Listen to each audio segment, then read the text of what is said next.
The Duke of Westminster has long been considered one of Britain's most eligible bachelors. After tying the knot with Olivia Henson, an account manager for an ethical food firm, his unofficial title changed, leaving the hearts of many eligible women of noble birth broken. But why did the billionaire choose to marry a simple account manager?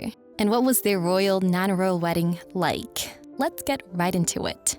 This story can only be described as the premise of many young adult novels. For many people around the globe, there's nothing more romantic than a Cinderella story. Even though the chances of that happening are slim to none, some people get quite lucky. Just like Olivia Henson, who obviously has a bit more luck than the average person.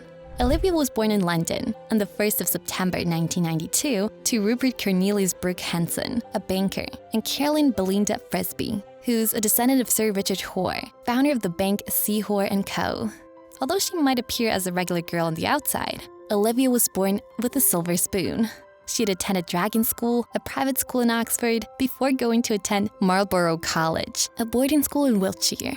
Interestingly, she schooled alongside Princess Eugenie, the daughter of Prince Andrew and Sarah, Duke and Duchess of York. Upon graduation, Olivia went on to pursue a higher education at Trinity College, Dublin, where she graduated with a degree in Hispanic Studies and Italian. She then went on to begin work in the sustainable food and drinks industry. After gaining employment in 2019 with Balazu, a London-based environmentally friendly B Corp that imports high-quality ingredients from across Europe, Olivia has since remained with the company, even after her marriage to the Duke. Although she didn't grow up lacking anything, as she comes from an aristocratic pedigree, Olivia has her own share of failed love stories. It's unclear if she hadn't had many luck on the dating market before she met Hugh, as very little is known about her as a result of her minimal online footprint. But what we do know is that after she met her now husband, it was love for them as soon as they decided to give their relationship a try. Hugh, on the other hand, had a much more public life. He was born on January 29, 1991, to Gerald Grosvenor, the 6th Duke of Westminster, and his wife Natalia Phillips. Even though he was born as the third child and only son of his father, Hugh would later inherit the dukedom as tradition required. When he was just a boy and ready to be sent off to school, his father, who was influenced by the terrible bullying he had endured at Harrow, decided to put all his children in a nearby primary school before he was eventually moved to the small private school which is now closed, Mawson House. And in 6th form, he went to Ellesmere College. Although he was never a boarder, he did end up becoming captain of the football first 11. It was during this time here that he met Harriet Tomlinson, whom he later began an on and off again relationship with. For higher education, Hugh enrolled at Newcastle University, graduating with a Bachelor of Science degree in Countryside Management. After that, he found work in estate management at Whitchief Group, a food and agriculture investment business based in the Eaton Estate and owned by the Grosvenor Group. Soon after, he rose to the ranks of an account manager at BioBean, a sustainability company that turns coffee waste into byproducts, such as logs and biofuel. Unfortunately, his father's death would change his life's trajectory forever. In August 2019, the 6th Duke of Westminster passed away, leaving the title and fortune to the then 25-year-old Hugh. At the time, the fortune was estimated to be £9 billion, with considerable trust funds for his sisters, who are all married. Hugh's older sister, Lady Tamara, is married to Edward van Cutsum, a friend of Prince William and godson of King Charles. His sister, Lady Edwina, is married to TV presenter Dan Snow, while the youngest sibling, Lady Viola, is married to Dragoons Guard officer Angus Roberts. The Duke chairs the Grosvenor Group, a real estate development and investment company with properties across Europe, Asia, and North America. The group also invests in food and agricultural technology, with his land holdings including 39,000-hectare real forest estate in Sutherland, Scotland. One can only imagine how great of a wealth the young Duke has amassed. Today, his estimated net worth is around £10 billion, largely from his role as head of a property empire with over 1,500 buildings worldwide.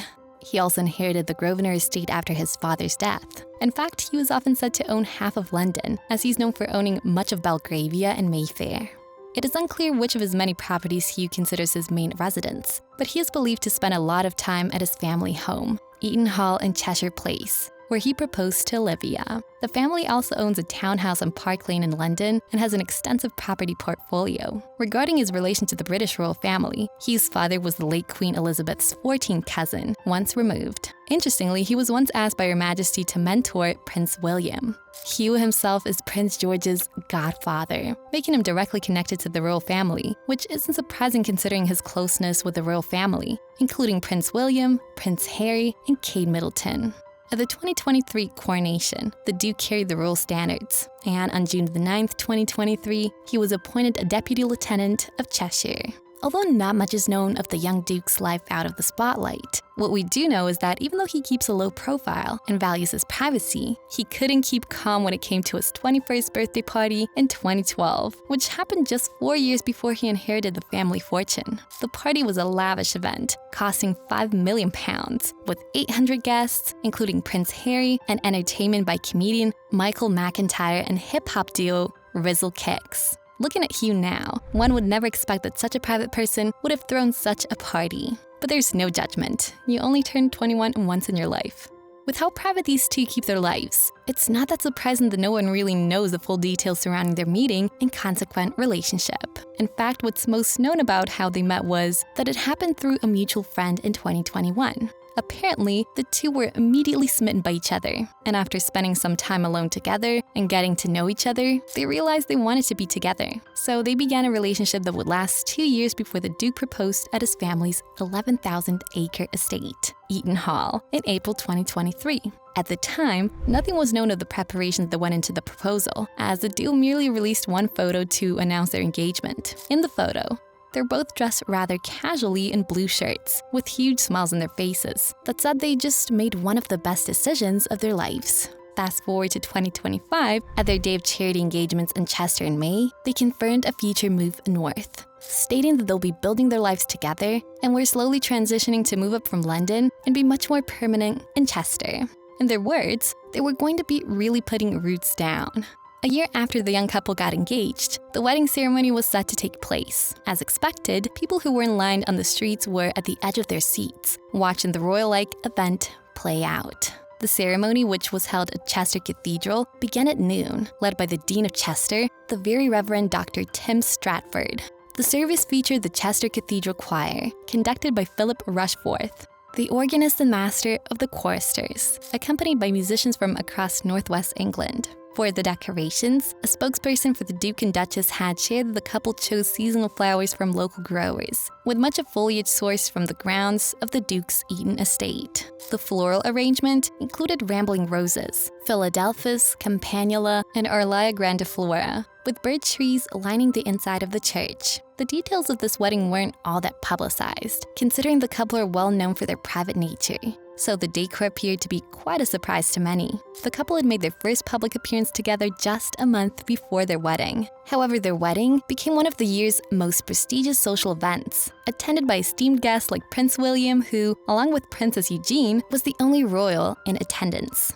By the time Prince William arrived at around 10:30 a.m., the area was so packed that he had to enter the cathedral through a side entrance to avoid being seen. After the guests were settled, the Duke arrived at the ceremony in a green Land Rover, greeting the crowds waiting outside the cathedral, who had gathered in the streets outside the cathedral from early morning, many bringing camping chairs and picnics. Olivia, on the other hand, traveled to the ceremony with her father, Rupert Henson, who drove them in a vintage Bentley from 1930, originally made for W.O. Bentley, the founder of Bentley Motors. As expected, she's stunned in a straight-out-of-a-storybook bridal look.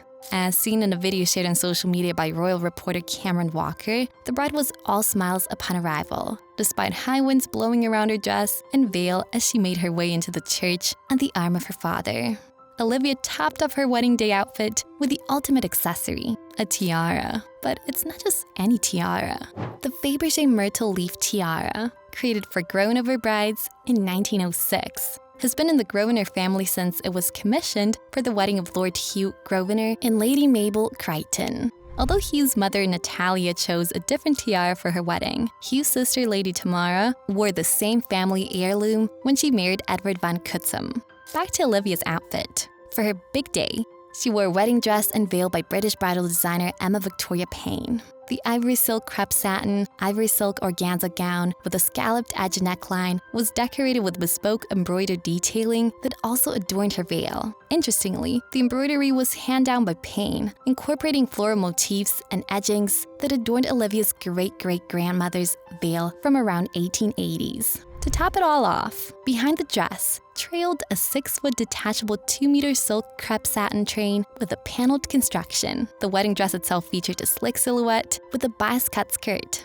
pleated waistband, gathered sleeves, wide embroidered silk organza cuffs with a scalloped edge repeat motif, and button detailing. The back of the dress boasted a dropped waist, keyhole back, and scalloped edging embroidery embellishments fastened with rouleau loops. The veil's delicate floral motifs with foliage and scrolls were complemented by a personal touch, Olivia's initials and the wedding date, which were incorporated into the design. What really held the look together was the bouquet Olivia carried. According to reports, it had been picked from the gardens of Eaton Hall and included meadow grass, ox-eye daisies, iris, rose, clematis, mock orange, scabious, sweet pea, astrantia, Martigan lily, and love in a mist. Despite the Duke and Duchess of Westminster's preference for privacy, their wedding drew significant attention. Around 400 guests, including Princess Eugenie, were brought to the venue in coaches.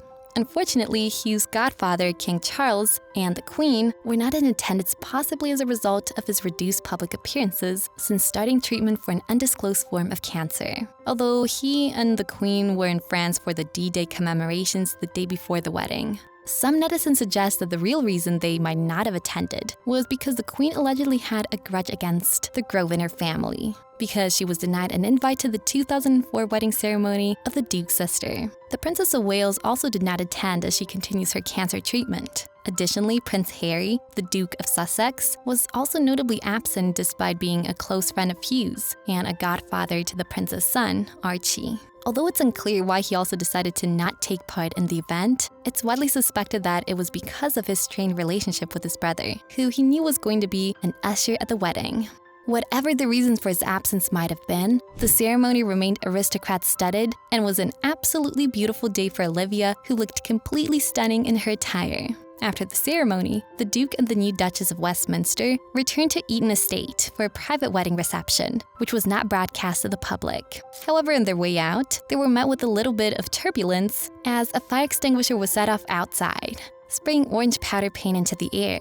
2 women, standing among the spectators, were quickly subdued by police officers who recognized them to be the perpetrators. Eventually, the environmental protest group Just Stop Oil claimed responsibility for the incident. But thankfully, no one was harmed and the day wasn't ruined for the newlywed couple. After sharing a kiss and waving to the public, the Duke and Duchess left the venue, but ensured that all the well-wishers who had gathered around the church to partake of their joy were given free ice cream. Anyway, the newlyweds spokesperson noted that the couple took great care in planning the wedding, adding personal touches and involving local and regional suppliers in many aspects of the day.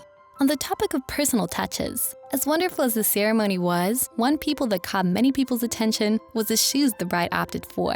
The blue heels have been speculated to be something blue Olivia opted for.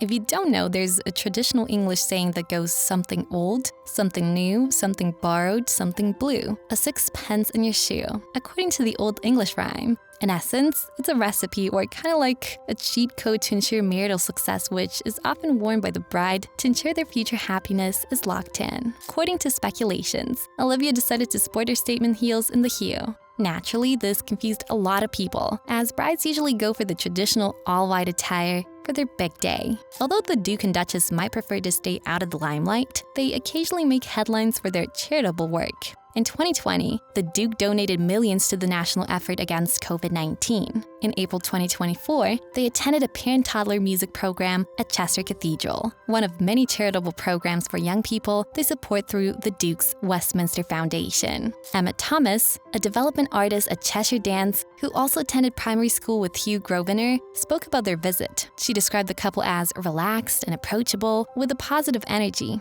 According to her, The Duke was enthusiastic about providing opportunities for young people and engaged warmly with the children, making them feel at ease. The Duchess was also attentive, asking many questions and valuing the children's voices. Discussing why they chose Chester for their wedding, Olivia shared that choosing it was an easy decision, as it is a place where they will build their lives together. A spokesperson for the couple explained that they chose Chester Cathedral for its beauty and its long association with the Grosvenor family, and they definitely made a good choice. Here's wishing the new couple a lifetime of happiness.